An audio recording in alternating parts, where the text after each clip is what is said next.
और आज सत्ता बीजेपी की है, विधायक बीजेपी का है।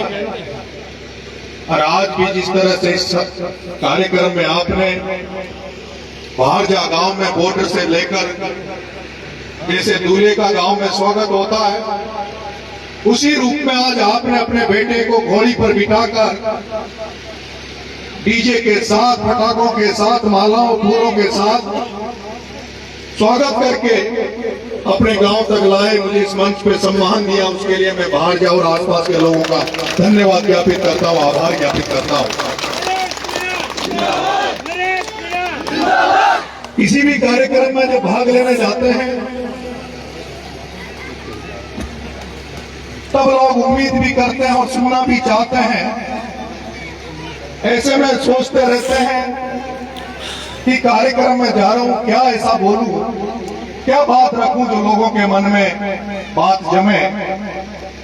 तो जब बाहर जा रहा था तब भी सोच रहा था कि मन में कोई ऐसा विचार नहीं है, इसलिए केवल जो स्वागत करेंगे, सम्मान करेंगे, उसके लिए बाहर जगह धन्यवाद ज्ञापित कर दूंगा और उनका आशीर्वाद ले लूंगा, इतना ही मन में था।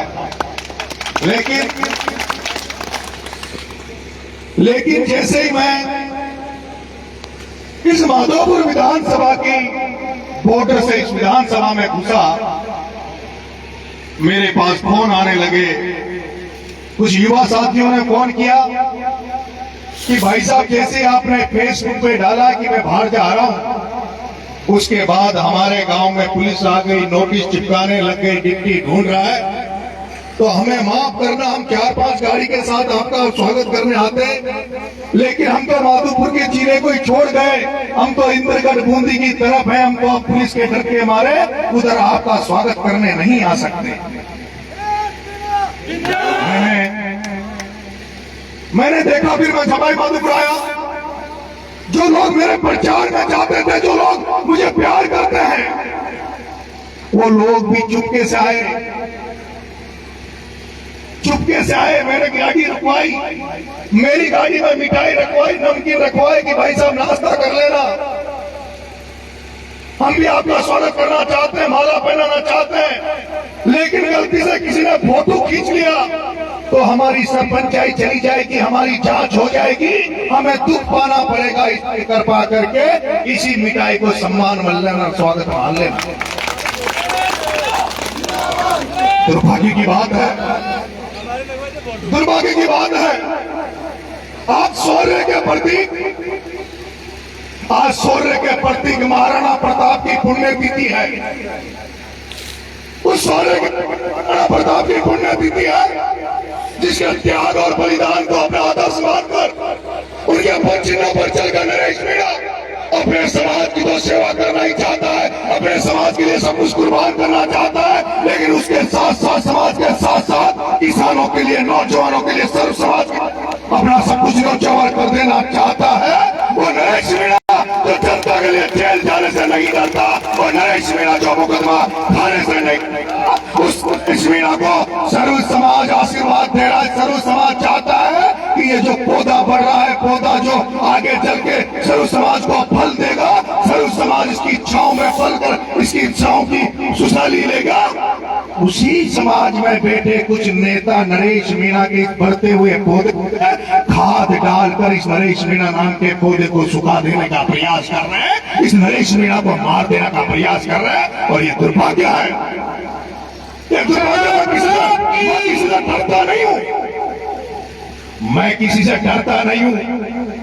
जब मैं अमित शाह का वीडियो ऑडियो वायरल कर सकता हूं, जब नरेश मीणा के हमारे प्रमोद जैन भाया ओम बिरला को नींद नहीं आ रही, प्रमोद जैन भाया ओम बिरला की बीपी बढ़ रही है, बीपी बढ़ रही है, तब मैं कहता हूं कि राजस्थान की राजनीति में केवल 2-3 नेताओं से डरता हूं और उनसे डरता नहीं हूं।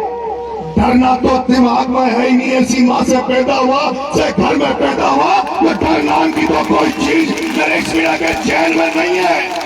लेकिन नरेश मीणा तुम्हारा सम्मान इसलिए करता है क्योंकि तुम्हारे वर्ग, तुम्हारे समाज, बहुत बड़ा तबका तुम्हारा सम्मान दे रहा है, इसलिए मैं तुम्हारा सम्मान करता हूँ। इस चक्कर में मत रहना, भूल मत जाना, मैं जसकौर मीणा नहीं हूँ, मैं नमोनारायण मीणा नहीं हूँ, मैं रमेश मीणा नहीं हूँ, तो मेरी बेइज्जती करा दोगे रोकोगे, जितना तुम मेरा रास्ता रोकोगे, जितना तुम मुझे रोकोगे, जितना रास्ता रोकोगे, जैसे नदी का पानी रुक नहीं सकता, वैसे नरेश मीणा को तुम राजनीति में काम करने से, जनता की सेवा करने से रोक नहीं सकते। जनता की सेवा करने से तुम रोक नहीं सकते। मैं भाजपा वालों, मैं आसपास के घाट के लोगों आपसे पूछना चाहता हूँ, मेरी माता बहनों, मैं पूछना चाहता हूँ, कुछ 3 साल पहले, 2 साल पहले यहाँ कांग्रेस का राज था, कांग्रेस का विधायक था, यहाँ कांग्रेस का राज था, कांग्रेस का विधायक था, वो तुम्हारा भी नहीं था, शायद तुमने वोट भी उसको कम दिया हो, लेकिन उस समय भाजपा में कितने डंपर रेत के चल रहे थे, कितनी ट्रोलियां रेत की चल रही थी, और भारतीय जनता पार्टी का राज है, और राज भी कैसा, जिसमें राजस्थान का सबसे बड़ा न्याय देवता, न्याय दिलाने वाला देवता, जो मसीहा, जो लोगों खाद की चेकिंग करा के किसानों को जो नकली खाद के नाम पर न्याय दिलाने का बाउंडर करता है, वो किरोड़ी लाल मीणा, जो कैबिनेट मंत्री है, वो तुम्हारे दो न्यायसी विधानसभा का है, इससे पूरे राजस्थान की जनता उससे न्याय की उम्मीद करती है। लेकिन मुझे पता चलता है, अरे कि तो लोग सोच रहे थे अब हमारा एमएलए बढ़ जाएगा, मुख्यमंत्री बढ़ जाएगा, उप मुख्यमंत्री बढ़ जाएगा, गृह मंत्री बढ़ जाएगा, नहीं बढ़ा, गृह मंत्री नहीं बढ़ा, डिप्टी सीएम नहीं बढ़ा, लेकिन कम से कम तुम तो सौभाग्यशाली थे। हम तो सोच रहे थे कि मीणा समाज में राजस्थान में केवल एक ही व्यक्ति को बीजेपी ने मंत्री बनाने का मौका दिया, वो मौका तुम्हारे विधानसभा से दिया, तो हम सोचते थे कि माधोपुर विधानसभा के लोगों की 5 उंगलियां घी में रहेगी, 5 उंगलियां घी में रहेगी, जिनकी टोलियां चल रही थी, वो सोच रहे थे अब तक तो हम टोली में बकरी बेच रहे थे, लेकिन अब सत्ता हमारे हाथ में, विधायक हमारा है, मंत्री हमारा है, तो हम अब टोलियों को बेच के डंपर ले लेंगे।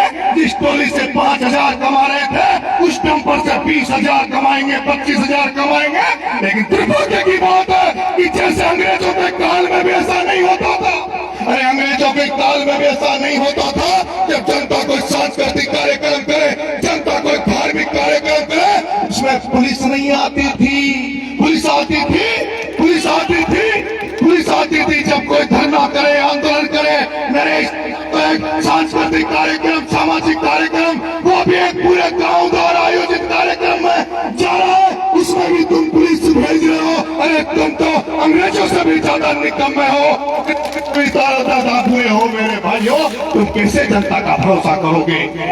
मेरे न्याय के देवता, मैं अभी आया हूं, मैं आया हूं, अभी बीच में आ रहा था, एक लड़का मेरे पास आके रोने लग गया, एक लड़का मेरे पास आने लग रोकर रोने लग गया, अलीगढ़ का लड़का था, अलीगढ़ उनियारा का। उसने कहा भाई साहब परसों के दिन पूरी पुलिस थानेदार 2 जीपें लेकर मेरे घर में घुस गई, पुलिस मेरे घर में घुस गई, मेरी माँ को मारा, मेरी जो छोटे भाई की पत्नी है, जिसके पेट में 7 महीने का बच्चा है, उसके पुलिस के सिपाहियों ने, थानेदारों ने लातें मारी। शाम को मेरे माँ बाप को पुलिस के थाने में ले गए, थानों में मेरे घर वालों के पट्टे दिए, और पट्टे दे के ये कहा, उन्होंने कहा, उस माँ ने कहा कि मेरा क्या दोष है कि तेरा दोस्त कोई टिपरिंग का काम करता है, कोई उल्टे सुल्टे काम करता है, उस ठूस के चक्कर में तुम्हें दंड दे रहे हैं। तो उस माँ ने कहा कि तो अगर मेरा छोरा गलत काम कर रहा, मेरा बेटा गलत काम, वो बेटा 3 महीने मेरे साथ डॉक जेल में रहा था, अगर वो बेटा गलत काम कर रहा है तो उसको चाहे फांसी पर लटका दो, लेकिन इस बूढ़ी माँ की क्या गलती है? लेकिन पुलिस ने नहीं मारा, और आज हालत ये हो गई कि अभी वो कोर्ट में गई है, कोर्ट से इस्तीफा हुआ है, कोर्ट से मुकदमा दर्ज हुआ है, और उसके बाद अभी टोंक में, उनियारा में टोंक में वो माता बहने अपना मेडिकल करवा रही है। मैंने उस बच्चे से कहा, बेटा मैं इस कार्यक्रम भाजपा से निकल के सीधा अलीगढ़ आऊंगा, उन परिवार वालों से मिलूंगा, और पुलिस से कह देना चाहता हूँ, पुलिस पुलिस से कह देना चाहता हूं, ये मत भूलो कि दोबारा समझौता नहीं हो सकता, ये मत भूलो कि दोबारा समझौता नहीं होगा। मैं अभी अलीगढ़ जाऊंगा और जल्दी उसकी घोषणा करूंगा और उस थानेदार का, उस सिपाहियों का ऐसा इलाज करूंगा कि जिंदगी में किसी डिप्टी की, थानेदार की, किसी सिपाही की, किसी निर्दोष के घर में घुसने की औकात नहीं होगी, औकात नहीं होगी। ऐसा इलाज तुम्हारा बेटा करेगा। मैं जब कोई क्रांति की बात करता हूं, मैं जब गर्मी की बात करता हूं, तब मेरे समाज के लोग, मेरे चाहने वाले लोग कहते हैं, नरे शांति बनाए रख, धैर्य बनाए रख, नरे शांति बनाए रख, धैर्य बनाए रख। उनके बीच में एक भावना रहती है, उनका एक मन रहता है कि हमारे बेटे को बार बार जेल की सलाखों के पीछे नहीं देखना चाहते। उनका मन रहता है जब नरेश जेल के भीतर जाता है, थाने के अंदर बंद होता है, तो हजारों माताएं रोती, हजारों लोग रोते हैं कि हमारा बेटा जेल के पीछे पड़ा है। इसलिए वो मेरे से शांति की अपील करते हैं, धैर्य की अपील करते हैं। लेकिन मेरे पंच मंडलों, मेरे बुजुर्गों, मेरी माताओं, बताओ उस माँ के साथ जो चोट पुलिस ने करी, उसके बच्चों के साथ क्या गुजर रही होगी। अगर ऐसे मामले में भी नरेश की आंखों में गुस्सा नहीं आए, नरेश का खून उबाल नहीं मांगे, तो फिर किस मामले में काम आऊंगा? इस मामले में तुम्हारी लड़ाई लड़ने के लिए काम आऊंगा। इसलिए मेरे भाइयों, मेरे बुजुर्ग, मैं कभी कोई गलत काम नहीं करता, बिना वजह कभी गुस्सा मेरे अंदर नहीं आता। लेकिन अभी कह रहा था, हमारे जो गीत ढांचा गा रहे थे, विष्णु भाई साहब ने गीत ढांचा वालों ने अभी एक गीत गाया, थारा दोनों जोड़ू हाथ, थारा दोनों जोड़ू हाथ, डोंगरी बांध बचा ली जोरे, थारा दोनों जोड़ू हाथ, डोंगरी बांध बचा ली जोरे। अरे मैं जानता हूँ, मेरे को पता है किस तरह से मेरी माता बहनों के अंदर गुस्सा है। हर कोई आदमी किस तरह से गुस्सा जाहिर करता है डोंगरी बांध को बचाने के लिए। लेकिन नरेश मीणा टोंक जेल से निकलने के बाद किसी के बिना कहे, किसी के बिना आदेश की पालना किए, सबसे पहले मैं उस गांव में डोंगरी में जाके आया हूँ, डोंगरी में जाके आया, उनकी व्यथा सुन के आया हूँ, पूरी बाड़ी में जाकर उनके बीच में बैठकर उनकी व्यथा सुन के आया हूँ। लेकिन दुख हुआ जब मैं उनके बिना पूछे उनके बीच में चला गया, तो डोंगरी बांध में एक कमेटी बनी हुई है, एक कमेटी बनी हुई है। कमेटी वालों ने उन गांव वालों को बुलाया, जिनके घर में ने खाना खाया, उन खाना खाने वाले जिन्होंने खाना खिलाया उनको बुलाया और उनसे सवाल जवाब किए कि बिना पूछे तुमने नरेश मीणा को कैसे बुला लिया। उनको जवाब देना पड़ा कि हमने नहीं बुलाया, तो बिना बुलाए आ गए थे, और मैं वो था जो बिना बुलाए, जब मुझे लगा कि क्षेत्र गांव की लड़ाई में मेरे को भी शामिल होना चाहिए, तो बिना नूता भी मैं उसमें शामिल हो सकता हूँ, तो आम जन की तरह मैं भी उसमें गया था। और उसके बाद जब दूसरी महापंचायत हुई, चकेरी में महापंचायत हुई, तब आपका बेटा हॉस्पिटल में पड़ा हुआ था। आपको पता किस तरह से मैं 15 दिन तक बच्चों की भूख न्याय दिलाने के लिए भूखा पड़ा, हॉस्पिटल में पड़ा रहा। और उसके बाद जोड़ली में महापंचायत हुई, जोड़ली में आपका बेटा गया, जोड़ली में बेटा गया, और जोड़ली का तमाशा भी आपने देखा होगा, वो नजारा भी आपने देखा होगा, वो नजारा भी आपने देखा होगा जोड़ली में कि किस तरह से भारतीय जनता पार्टी के लोग, किस तरह से भारतीय जनता पार्टी के लोग जो इस डोंगरी बांध को बनवाना चाहते हैं, उन लोगों ने मंच पर झगड़ा कराने का प्रयास किया, मंच पर लाटा भाटा कराने का प्रयास किया, 2 एमएलए के चक्कर में पूरे आंदोलन को तबाह करने का प्रयास किया। लेकिन मैंने जिस तरह से जैसे तैसे हाथाचोरी करके उस मामले को सुलझाया ताकि ये आंदोलन खत्म नहीं हो। लेकिन मेरे पंच पटेलों, मेरी माताओं बहनों, मेरी माताओं बहनों, बड़ा बजट है, 1 लाख करोड़ का मामला है। जब 1 लाख करोड़ का जब बंदा बनेगा, 1 लाख करोड़ का बंदा बनेगा, तो उसका जो 10% होता है वो भी 10,000 करोड़ होता है। 10,000 करोड़। अगर ये जो नील लगा के जो बोट लेके जो घूम रहे ना, इनको 10,000 करोड़ मिलेगा, इनको क्या लेना देना, किसका घर उजड़ेगा, किसका मकान उजड़ेगा, किसका गांव उजड़ेगा, तो क्या लेना देना। जो लोग किसी में क्या करते हैं हम जानते, ज्यादा कहने की जरूरत नहीं है। लेकिन उस 10,000 करोड़ की गुटखरीद चल रहा है। और पंच पटेलों, इसमें अभी जो सत्ता चल रही है भारतीय जनता पार्टी की सरकार, इसमें भी एक अंदर ही अंदर एक षड्यंत्र और चल रहा है।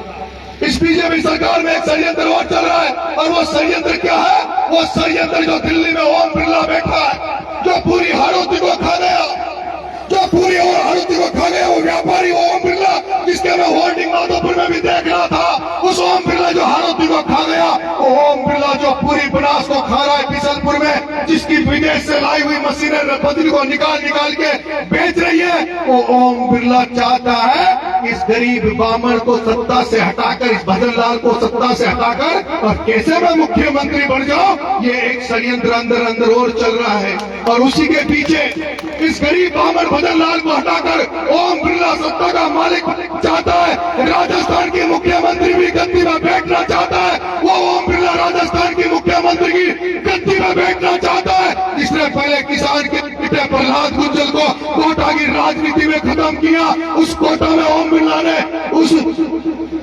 प्रहलाद गुंजल की राजनीति को खत्म करके कोटा बूंदी में कब्जा किया।